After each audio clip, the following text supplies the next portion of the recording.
Our next council colleague will be Councilmember Perez. Oh, okay. Didn't realize I was going next, friends, but hi, everybody. I think, again, today is a long overdue convening of both of our respective bodies. I had asked Mayor and Council to approve a standing item that had allowed for us to have ongoing conversations at what was happening at the county level, and this was the end goal. So, and I know that it's not the end point, and so I'm really thankful for all that work to bring us together today.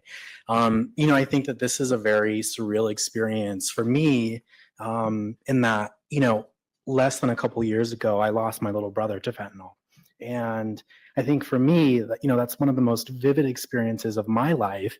And not a day has gone by that I didn't have to wonder what would have happened had I had Narcan, because we did. And it's because of the work of the county attorney. It's the work of our county health department. It's the work of our Tucson Police Department that really strategically came together to ensure that we had a prevalence of that resource in our community. And that's just one example.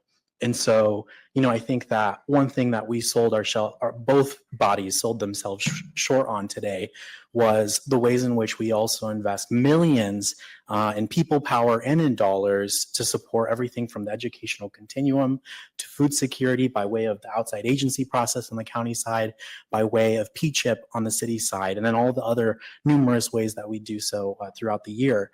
And, I think that we're having this conversation, not acknowledging that there was a bipartisan effort at the federal level under the Biden administration that Trump undercut that would have empowered us to address this crisis.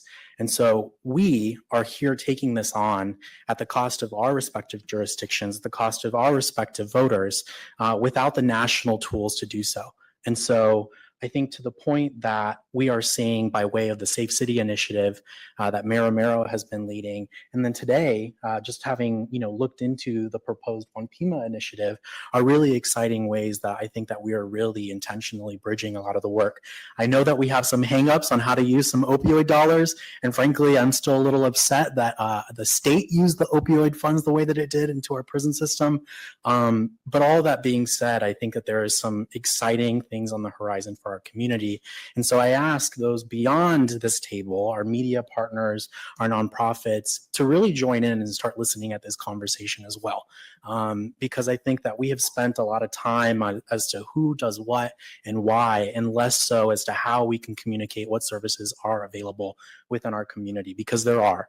I think that aside from the elephant at the table, there's no reason that all of us as folks with a single commonality can't work together in unison to really point to the ways that we're really investing in our community. And that might be contrary to what some opponents might have to say, but the work is there. And I really think that the brunt of it comes down to our communication, both amongst each other as well as our community. And so I hope to see that as my time on council comes to an end, and I support you all in another way.